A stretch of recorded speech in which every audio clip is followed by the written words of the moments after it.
حي على الصلاة.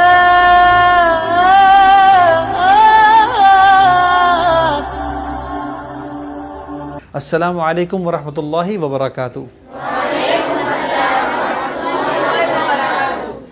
آج جمعے کا دن ہے. جمعے کے دن کی اہمیت اور فضیلت کے بارے میں انشاءاللہ آج ہم سیکھیں گے.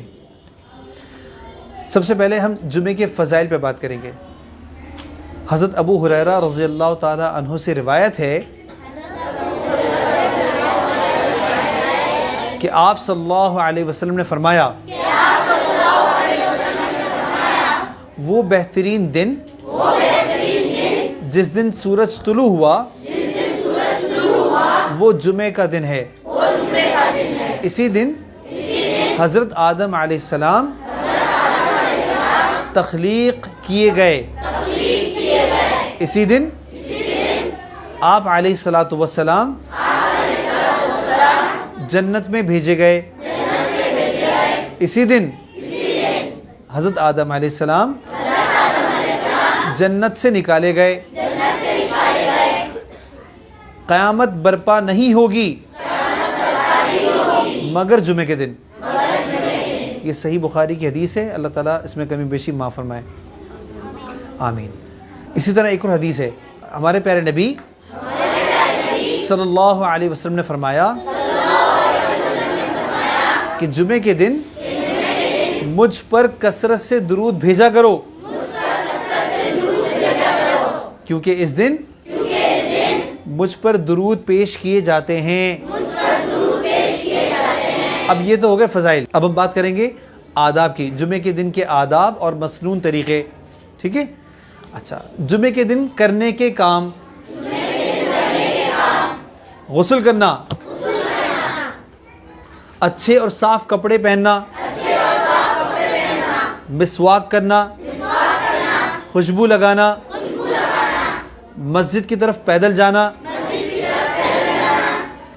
ممبر کے قریب ہو کے بیٹھنا,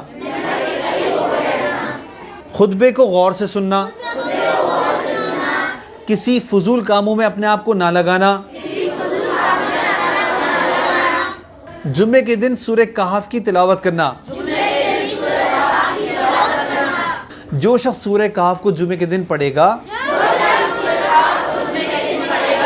پچھلے جمعے سے لے کر اس جمعے تک اللہ سبحانہ وتعالی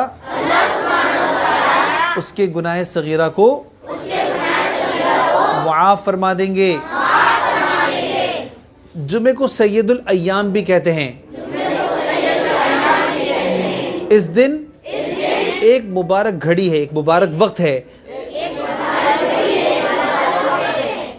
کہ اس وقت دعا قبول ہوتی ہے. اب اس میں روایت ہے کہ وہ دو وقت ہو سکتے ہیں. ایک روایت یہ ہے کہ وہ وقت ہے جس وقت امام ممبر پر تشریف فرما ہوئے جمعے کی نماز تک وہ اس پر بیٹھے رہے. یعنی امام جو ہے ممبر پہ تشریف فرما ہوئے اور نماز جمعہ کے ختم ہونے تک کا جو وقت ہے یہ قبولیت کا وقت ہے کہ اس وقت جو دعا مانگے کہ وہ دعا قبول ہوگی انشاءاللہ.